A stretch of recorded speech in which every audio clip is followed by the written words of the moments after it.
itulah awal mula malapetaka yang terjadi di daerah ini di masa Perang Dunia yang kedua. Apakah hanya itu saja? Ternyata inilah yang memulai pintu masuk untuk sebuah derita yang berkepanjangan terhadap masyarakat Kalimantan Barat yang kelaknya akan kehilangan satu generasi terbaiknya. Nah, pada hari itu juga ketika malam, mayat-mayat yang bergelimpangan itu tidak sanggup untuk dikuburkan kemana.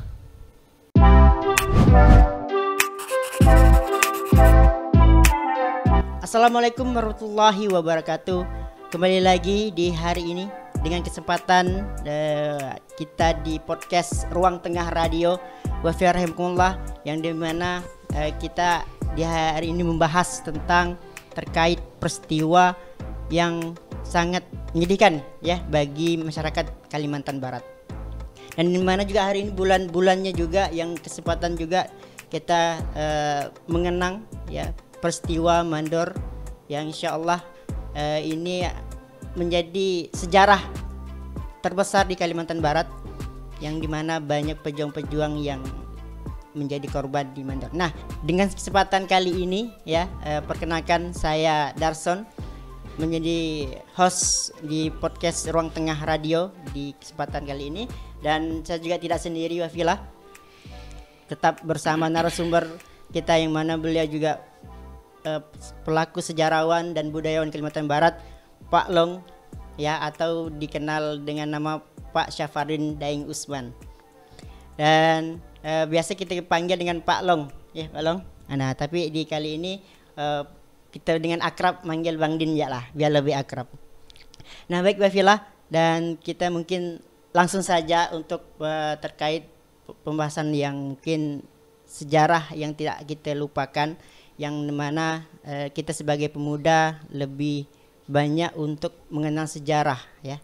Dan ini yang mana kita juga harus mengerti tentang terkait sejarah-sejarah yang ada di Kalimantan Barat, termasuk peristiwa berdarah Juang Mandor ini di tahun 1944 di tanggal 28 Juni ya di Kalimantan Barat. Nah, kita langsung saja nih Bang Din.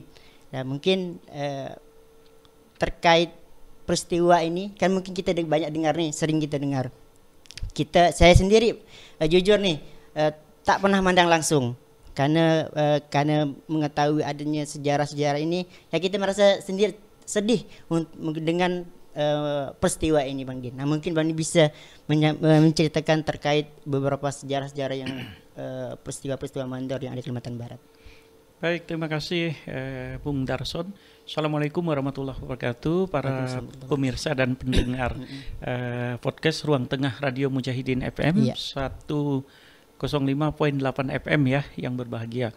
Alhamdulillah, pada tanggal 28 Juni yang sebentar lagi kita akan mengenang satu peristiwa bersejarah penting di Kalimantan Barat, di mana sejak tahun 2007 peristiwa bersejarah ini sudah mendapatkan satu peraturan daerah maupun peraturan gubernur untuk dijadikan hari berkabung daerah, di mana pada tanggal 28 Juni 78 tahun yang silam terjadi pembantaian terhadap satu generasi terbaik putra-putri Indonesia di Kalimantan Barat.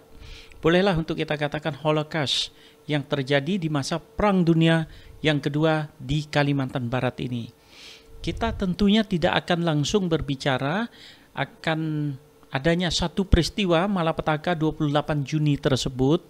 Ada baiknya kita memulai dengan satu prolog bersejarah yang juga tidak kalah heroiknya dengan keadaan yang menimpa satu generasi putra-putri terbaik bangsa Indonesia 78 tahun yang lampau. Peristiwa itu kalau boleh kita katakan dimulai pada tanggal 19 Desember 1941 pukul 10.35 waktu Indonesia Barat atau waktu setempat ketika itu. Subuh berarti ya? Tengah hari dong. Tengah hari. Pukul 11 itu. Pukul 10 itu tengah hari, di saat sebagian besar kaum muslimin akan melaksanakan salat Jumat Waktu itu hanya ada satu masjid tempat dilaksanakannya sholat Jumat, yaitu di Masjid Jami Kesultanan Pontianak. Oh, masih di daerah di Pontianak. Jadi penduduk yang ada di seberang ini nyebrang ke kampung dalam. Nah, ibu-ibu di rumah sedang menyiapkan masakan untuk para suami yang kembali dari kantor, menyambut anak pulang sekolah. Nah, sementara itu di semua sekolah guru-guru sedang mengajar dengan tertib, dengan teraturnya. Orang di pasar sedang bertransaksi jual beli kebutuhan pokoknya. Di halaman rumah ketika itu anak-anak kecil bermain-main, kemudian ya banyak para pekerja lain menekuni apa yang dia lakukan. Namun kebahagiaan, ketenangan suasana ketika itu ya, kebetulan Pontianak ini kalau di bulan Desember itu selalu luapan Sungai Kapuas itu membesar airnya. Benar-benar. Katakanlah air pasang. Jadi anak-anak kecil pun berenang ketika itu. Suasana yang hening, sepi ketika itu, suasana yang begitu bahagia bagi sebagian besar orang ya. Sontak dikejutkan oleh terbang rendahnya 9 pesawat. Pesawat kecil-kecil. Iya. Jenisnya AM60, Mustang, Mitsubishi, Kawasaki. Itu di lambung pesawat itu nampak ada bundaran merah. Tidak banyak orang yang tahu itu pesawat apa.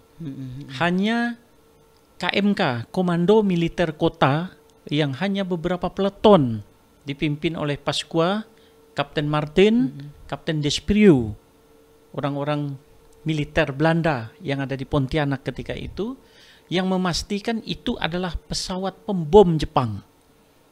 Nah, ketika persiapan untuk sholat Jumat sedang digelar, tiba-tiba orang Pontianak mengatakan ada burung besi yang melayang terbang rendah. Berarti masa itu belum kenal sekali dengan pesawat. Masih asing, bahkan sangat-sangat asing. Seketika itu pesawat-pesawat ini mula-mula datang dari arah kubu, di atas kubu. Lalu mereka di atas kakap, berputar, semakin rendah, persis di Kampung Bali, di Jalan Sisingamangaraja sekarang. Zaman dulu namanya Kampung Bali itu. Di situ ada sekolah, namanya Holland Chinese School, HCS.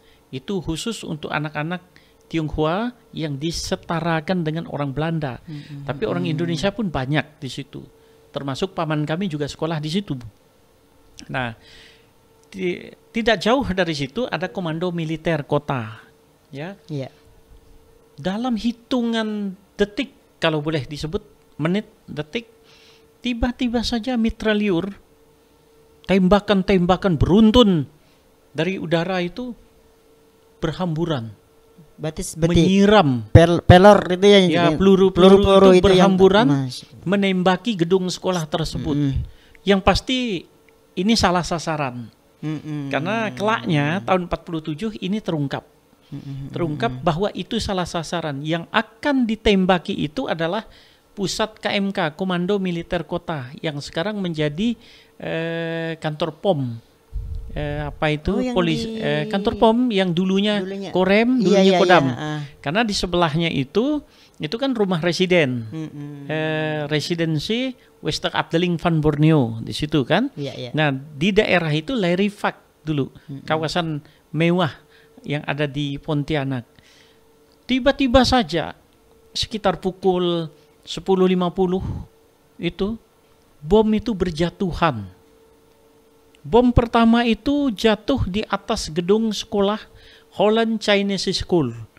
Dan korban pertamanya itu paman kami, keluarga kami. Karena persis di meja belajarnya itu bom itu jatuh di situ. Maka orang tua itu hancur berkeping berderai, tidak ada bentuk lagi. Usia saudara kandung nenek saya itu ketika itu, kalau saya tidak salah ingat, sekitar 9 tahun.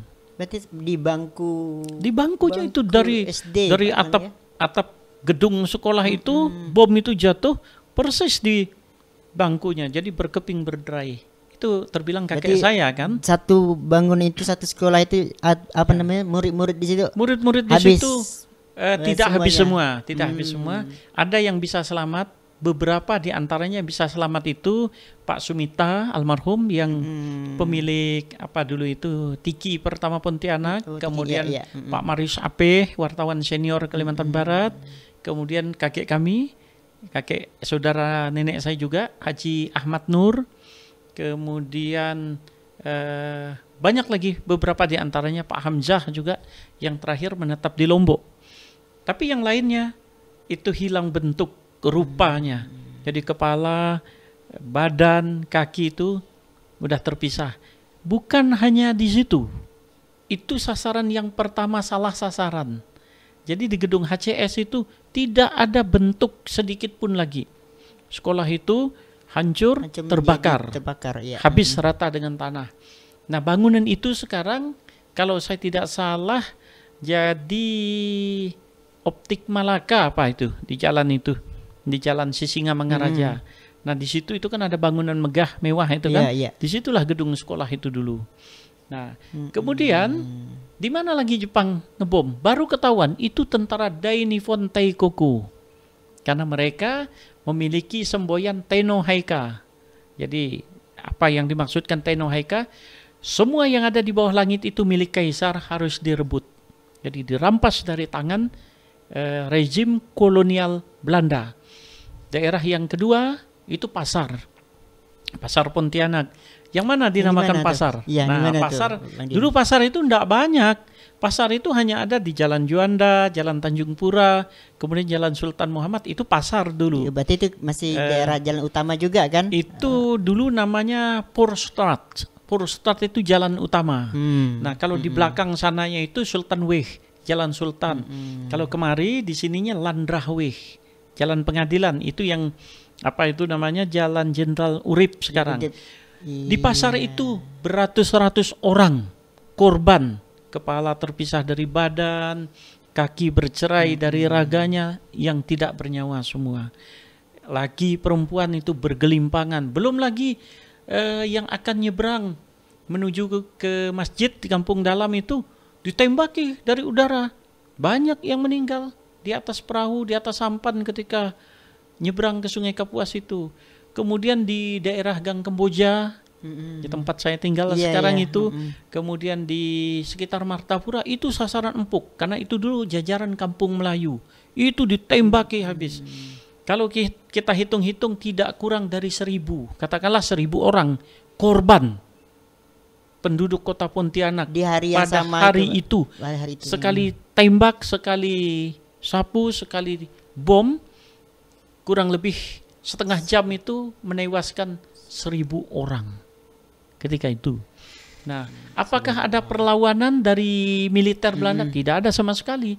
Tidak ada kekuatan, karena militer Belanda di Kalimantan Barat ini hanya ada beberapa peleton saja. Dan itu tidak mampu untuk menangkis serangan udara yang dilakukan oleh militer Jepang. Lalu pesawat yang 9 tadi dari mana asalnya? Ternyata kira-kira pukul 8 sampai pukul 9 di hari yang sama mereka melakukan pengeboman terhadap Davao di Manila, kemudian Sandakan, Sirian, Tebakang, itu di daerah Kuala Lumpur semua itu, Malaysia Timur. Kemudian mereka juga baru saja membumi hanguskan Brunei. Nah, untuk di hari yang sama. Di hari yang sama. Jadi Brunei itu diserang subuh. Kemudian Davao, Manila itu diserang menjelang pagi, Pontianak menjelang tengah hari. Belum ada di Indonesia satu kota pun ketika itu yang dihujani peluru dan bom. Pontianaklah yang pertama. Hanya dalam hitungan hari, tanggal 19 kan? Kemudian tanggal 22, tanggal 24 diulangi lagi penembakan-penembakan terhadap kota Pontianak. Jadi dalam 3 kali serangan itu kurang lebih 1.200 orang yang meninggal meregang nyawanya. Itulah awal mula malapetaka yang terjadi di daerah ini di masa Perang Dunia yang kedua. Apakah hanya itu saja? Ternyata inilah yang memulai pintu masuk untuk sebuah derita yang berkepanjangan terhadap masyarakat Kalimantan Barat yang kelaknya akan kehilangan satu generasi terbaiknya. Nah, pada hari itu juga ketika malam, mayat-mayat yang bergelimpangan itu tidak sanggup untuk dikuburkan kemana. Tidak ada tempat.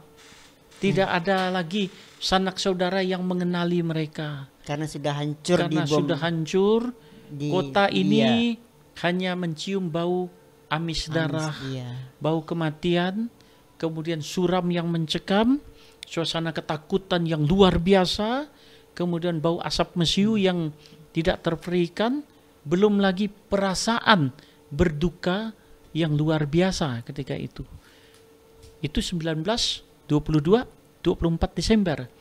Pada bulan Februari 1942, mulailah bala tentara Dainifon Taikuku ini merapat dengan kapal lautnya di daerah Tanjung Kodok yang ada di Pemangkat.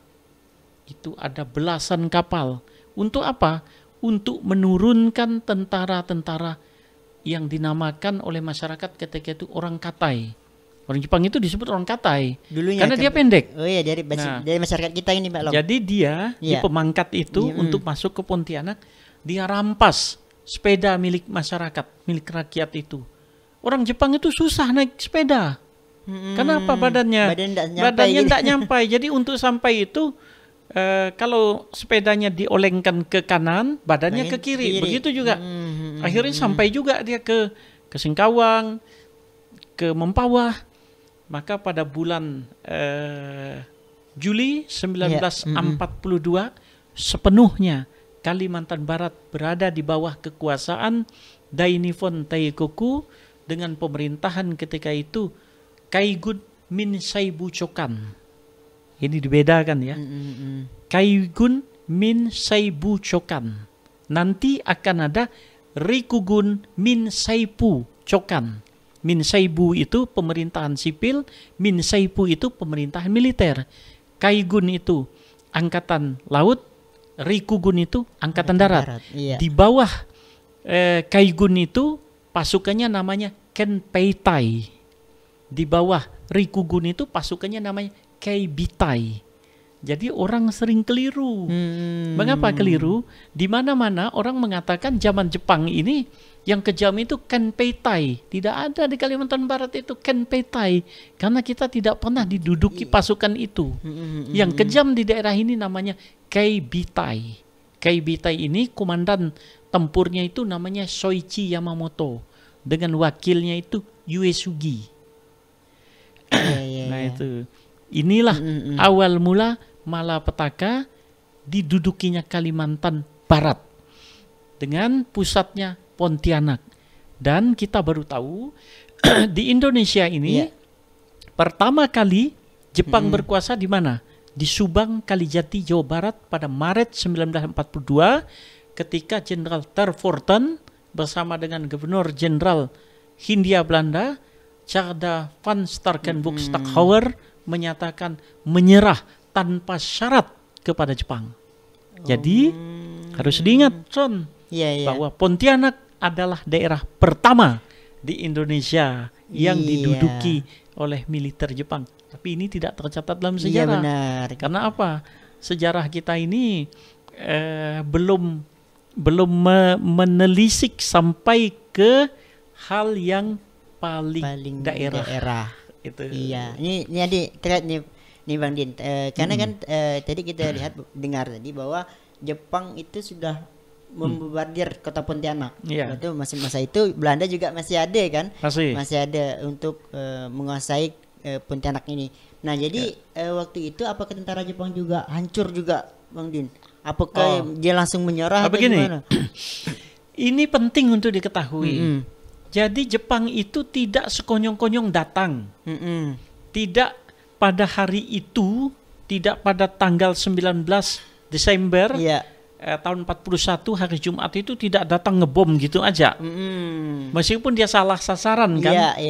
Mengapa itu sampai terjadi salah sasaran? Iya, menjadi pertanyaan. Ini kan satu pertanyaan kan ya. Benar. kok dia bisa salah sasaran? Kok dia tidak ngebom ke tangsi militer, komando militer kota, tapi kok rumah sekolah, kok pasar, pemerintahan kan tidak begitu. Karena apa? Ini dikarenakan laporan intelijen Jepang yang sudah ada di daerah ini ketika itu meleset dari dugaan. Begini ya, orang Jepang itu sudah ada di Kalimantan Barat ini bukan pada masa Perang Dunia Kedua aja.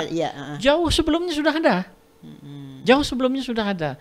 Kurang lebih pada tahun 1903, 1909, Jepang itu sudah ada di Kalimantan Barat.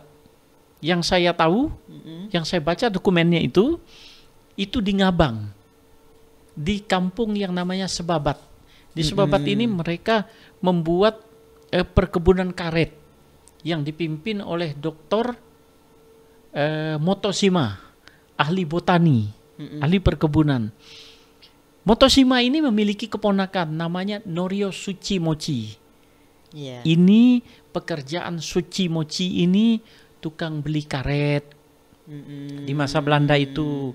Kemudian jual pakaian, sawit tadi enggak, beli karet apa namanya, waktu itu belum ada sawit, belum, kelapa ya. Kemudian enggak berapa lama datang lagi namanya Tuan Honda. Pekerjaan Tuan Honda ini tukang potret, tukang buat karangan bunga kalau orang Tionghoa meninggal. Kemudian ucapan duka cita, ucapan bahagia, katakanlah biro reklame. Dia tinggal di Jalan Mas Rono. Mas Rono itu yang sekarang Jalan Johar. Itu dulu namanya Mas Rono. Mas Rono kemudian berganti nama Jalan Petran. Setelah Petran baru berganti Johar. Sebelumnya itu namanya Jalan Sungai Bangkong itu. Nah itu. Jadi dia ini. Nah di pasar sana mereka ini membuka toko. Apa yang dia lakukan tiap hari? Di mana tempat dia foto, di mana tokoh dia foto. Rupanya foto ini dia kirim ke pusat di Tokyo sana. Maka itu ketika Jepang sudah benar-benar berkuasa sejak Juli 1942 nanti, ketika dia akan menangkapi para tokoh-tokoh pemuka masyarakat Kalimantan Barat itu sudah gampang, dia sudah punya data. Berarti selama itu masa itu mata-mata Jepang itu lebih sudah... tepat dikatakan mata-mata itulah pekerjaan dari Tuan Fuku, Tuan Honda, kemudian Motoshima, kemudian Tsuchimochi itu. Jadi dia sebagai pekerja kasar. Tapi ada yang ekstrim lagi. Mereka juga mendatangkan wanita-wanita penghibur. Mohon maaf, mereka menjadi PKS, penjajah PSK, maaf PSK, maaf, penjajah seks komersial. Nah, inilah wanita-wanita Jepang awalnya di Pontianak ini. Kelaknya ada orang-orang Indonesia yang diminta, dipaksa untuk jadi wanita penghibur yang dinamakan dengan Jugun Yanfu. Itu. Nah, kita baru bicara permulaan ini. Jadi antara 19 Desember 1941 hari Jumat pukul 10.35 waktu setempat ketika itu sampai dengan tanggal 17 Juli 1942 itu adalah tahap awal militer Dainippon Taikoku Jepang memulai kekuasaannya di Kalimantan Barat. Begitu. Di kota Pontianak berarti yang pertama kali ini. Pertama kali Pontianak. Di Indonesia loh ya. Iya. Itu. Dia kan kita tahu tadi bahwa tahun 1942 itu menguasai daerah Jawa. Ya. Yang kita ketahui kan begitu. Maret 1942 di Subang, Kalijati, Jawa Barat, di mana Jenderal Tervorten bersama dengan Gubernur Jenderal Hindia Belanda, Tjarda van Stackenburg-Stackhauer menyatakan menyerah kepada militer Jepang. Lalu bulan Juli 1942 semula dari tahun 41 sampai 42 itu kekuasaan di Kalimantan Barat ini berada di bawah tentara militer Angkatan Darat Jepang yang dinamakan dengan Rikugun Min Saifu Chokan. Itu ya. Iya. Nah, kepala pemerintahannya namanya Minsei. Kemudian pemimpin daerah ini namanya Sutiji. Daerah ini disebut Sutijicho. Nah, pejabatnya Sutiji ini setara dengan residen. Yang menjabat sebagai residen ketika itu namanya Tuan Izumi. Wali kotanya namanya Shicho. Nah, yang menjabat ketika itu namanya Sano. Wali kota Jepang itu namanya Sano. Tidak berapa lama kemudian berganti dengan Kakuse. Ini orang Jepang semua ini. Orang Jepang semua menguasai. Nah, dia yang berkuasa ketika itu. Jadi mulai bulan Juli 1942 berakhirlah masa harmonisnya hubungan Jepang dengan orang Kalimantan Barat. Memang pada tahap awal kalau Angkatan Darat itu dengan Kenfeitai itu baik-baik saja dengan orang Kalimantan Barat. Anak kecil diajak main, orang-orang terkemuka diajak berburu, menjala ikan, ngobrol sama-sama. Berarti ibarat udah mengakrabkan diri sebagai diri. Tetapi semenjak bulan Juli itu mereka ditarik bahwa Kalimantan Barat ini tidak termasuk dalam wilayah administrasi Angkatan Darat. Tapi kita masuk dalam wilayah timur Indonesia, masuk di dalam kekuasaan militer Kaigun Bukanpu Cokan. Nah, Kaigun itu angkatan laut. Simbol di sebelah kirinya ini, sebelah kiri ini gambar jangkar. Kalau angkatan darat sebelah kanan ini bintang. Jadi itulah yang membedakan. Nah, semenjak bulan Juli itu, kekuasaan ini berada di bawah kekuasaan samurai. Kalau angkatan darat itu tidak pakai samurai. Dia pakai bedil, bayonet. Dia tidak membunuh orang. Tapi kekuasaan angkatan laut ini kejam luar biasa. Nah, dari sini kita akan memulai cerita nahas ini. Mengapa? Sejak dia berkuasa pada bulan Juli 1942, setiap hari orang Pontianak ini harus berjemur. Jemur di apa namanya? Di tepi jalan. Berjemur pokoknya dijemur. Sehingga kita ini dibikin down lah ya. Dibikin down. Termasuk Ustadz Akib, ulama terkemuka Pontianak itu harus dijemur. Dan lebih sadis lagi, orang tua-tua itu disuruh duduk. Maaf ini, pantatnya harus diletakkan di atas seng. Seng itu kan sedang panas itu apa enggak melepuh. Harus begitu. Jadi orang tua-tua, pemuka masyarakat itu ketakutan. Nah, itu namanya taisho. Istilah Jepangnya taisho, berjemur ya. Kemudian di tempat tertentu ya, depan kantor pos yang ada sekarang, kemudian di simpang simpang Bangkalbar sekarang ini. Zaman dulu, zaman Belanda namanya Jacobson Pandenberg di situ. Di sebelahnya itu Borsumai, Borneo, Sumatera, Handal Maskapai. Di situ ada tempat tinggi itu. Di situ dilakukan saikirei. Istilah Jepang itu saikirei. Apa itu saikirei? Membungkukkan belakang, menyembah dewa matahari yang namanya dewa Onomi. Kalau tidak, Jepang akan lakukan apa? Bagero kubikirina katanya. Bagero itu kamu orang bodoh. Kubikirina itu ditampar. Nah, begitu. Tidak langsung dipancung gitu. Beberapa hari kemudian pada bulan Juli kan, Agustus 1942 ditangkap sejumlah 5 orang tokoh orang-orang terkemuka di Pontianak ini. Pertama itu Ahmad Maidin. Ahmad Maidin tokoh ini pengelola bioskop Yamatoza. Zaman itu Yamatoza itu zaman Belanda namanya Excellent Hall.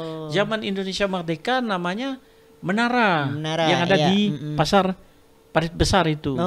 Jadi Ahmad Maidin itu ditangkap.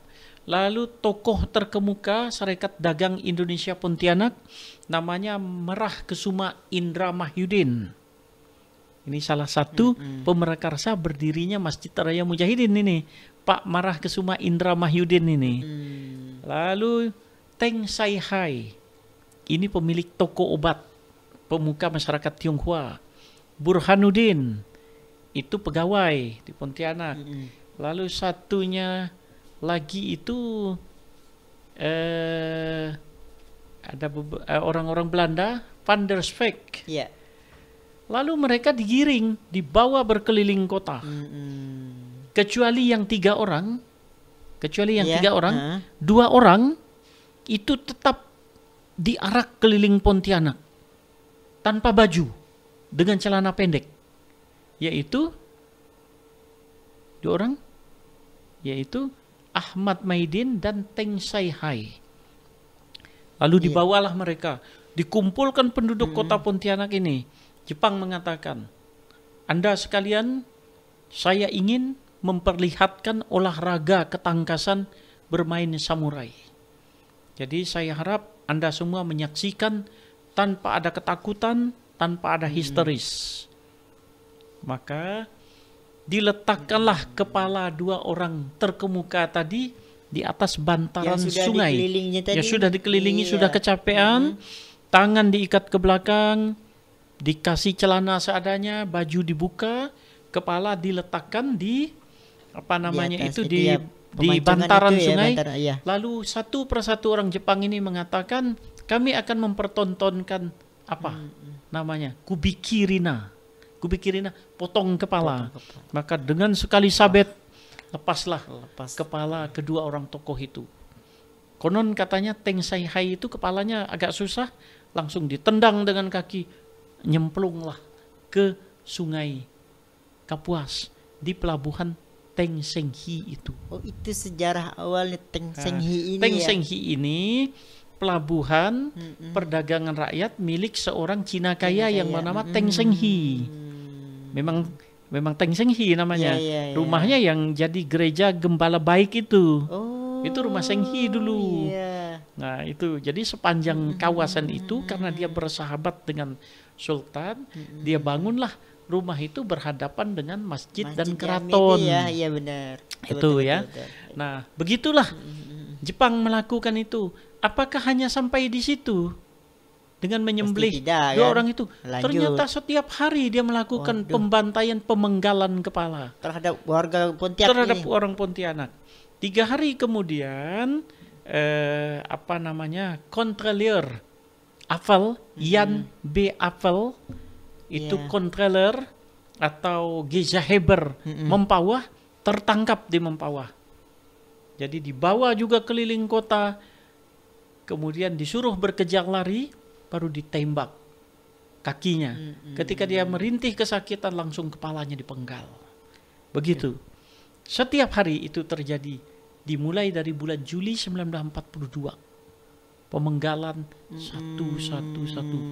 Lalu sejak itu masyarakat, khususnya orang-orang Dayak di pedalaman, diambil satu persatu, dibawa ke daerah Sungai Durian. Jadi apa? Jadi Romusa. Mereka tidak diberi makan, mengalami kesakitan, muntaber, malaria, tipes, kolera. Akhirnya mayat mereka itu beronggo-onggoan di tepi sebuah parit. Maka di tepi parit itu menjadilah tengkorak manusia yang kita kenal sekarang dengan nama parit tengkorak.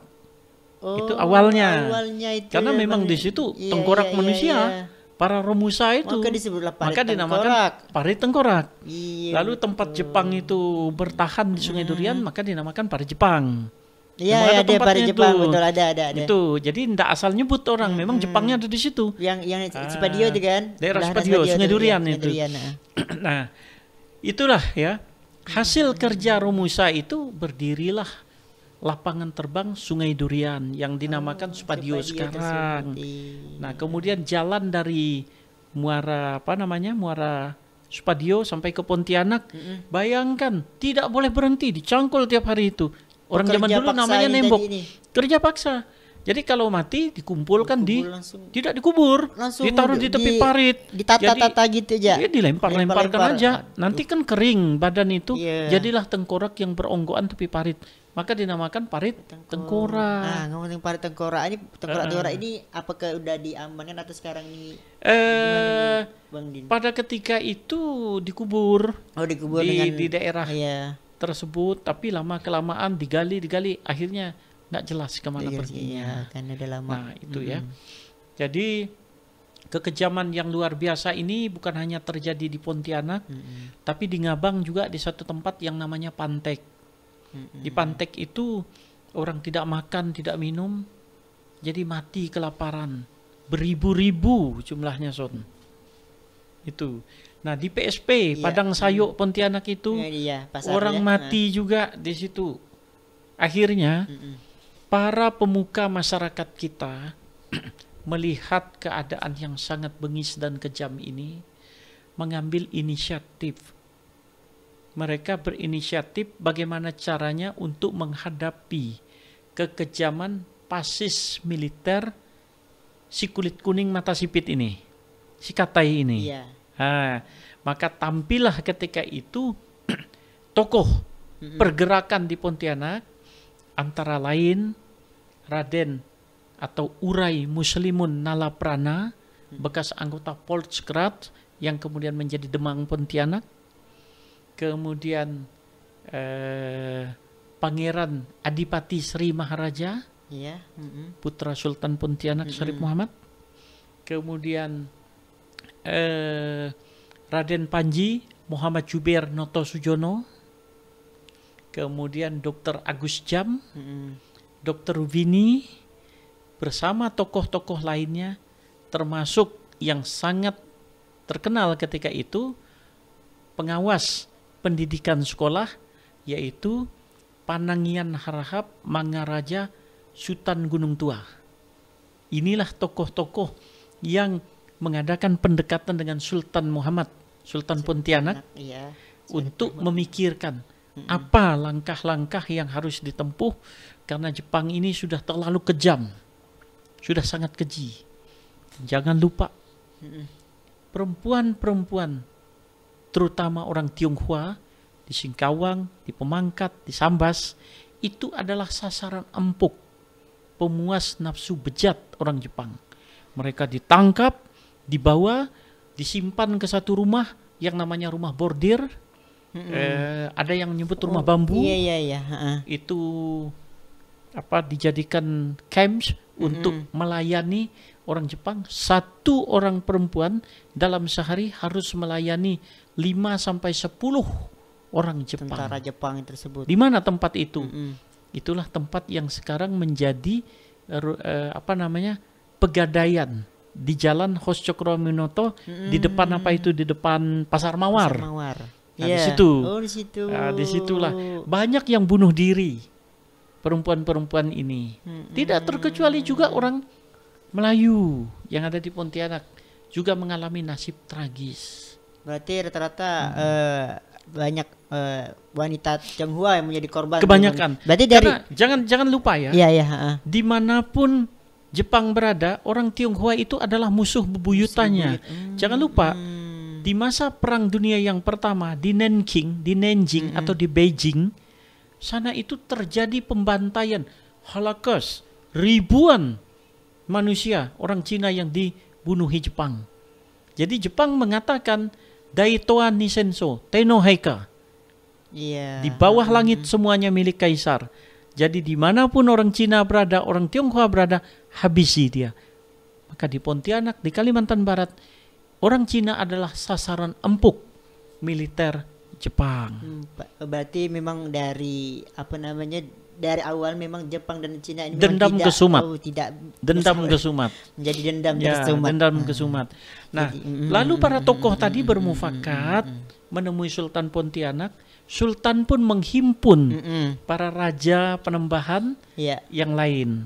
Maka hadirlah antara lain Sultan Sambas, Ibrahim Mulia Syafidin, Panembahan Mempawah, Muhammad Taufik Akamaddin, kemudian Panembahan Landa, Gusti Abdul Hamid Aziz, Panembahan Sanggau, Gusti atau Ade Muhammad Arif, kemudian Gusti Ja'far dari Tayan, kemudian Gusti Khalif dari Sekadau, atau Raden Abdul Bahri Danu Perdana dari Sintang, Syarif Idrus Al-Idrus dari Kubu, kemudian yang lain-lainnya.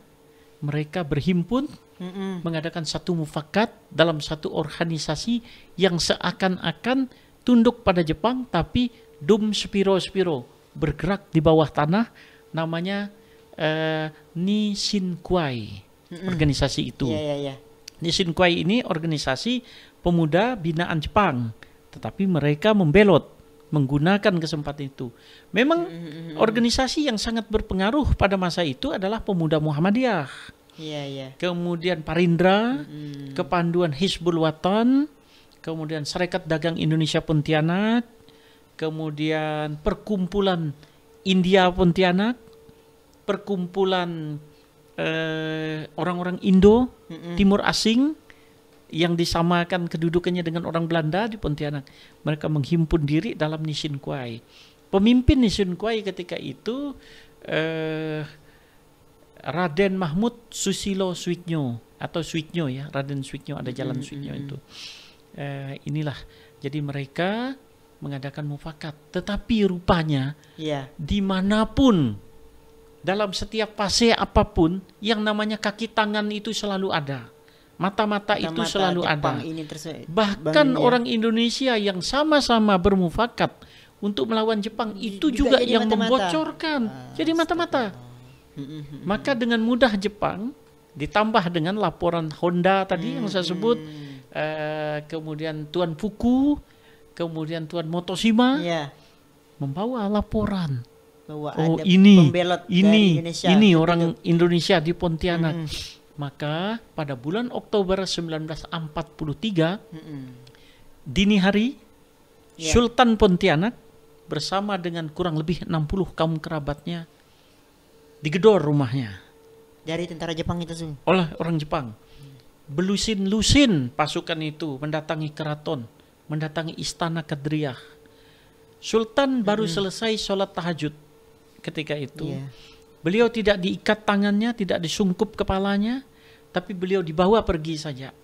Kelak pada tahun 46 baru ketahuan, ternyata Sultan dibantai, tidak dengan sangat sadis, dikuburkan di bawah patung yang ada di PSP itu, ada di belakang gereja katedral itu, ada patung. Disitulah kemudian ditemukan Sultan dalam keadaan sudah meninggal, tapi terkubur. Tubuh masih. Waktu itu dilakukan autopsi oleh Dokter Sudarso. Ya dalam keadaan 2 tahun bisa kita bayangkan sudah seperti apa bentuk jenazah ketika itu. Tapi masih dalam keadaan utuh. Oke, kita jeda dulu nih Bang Din. Terkait dengan sejarah-sejarah ini ternyata panjang awal mula, termasuk belum masuknya ke peristiwa sejarah Mandar ini belum masuk. Luar biasa sekali Wafilah. Jadi ini butuh panjang ceritanya yang harus kita ketahui. Dengan hal ini juga dengan menyambung terkait peristiwa ini, bahwa ternyata Pontianak yang berawal menjadi diserangnya atau menjadi korban awal, menjadi korban para tentara Jepang ini. Nah, kita jeda dulu untuk ini, kita lanjut nih Bang Din. Nah, jadi mungkin Wafilah jangan kemana-mana, tetap di podcast Ruang Tengah Radio.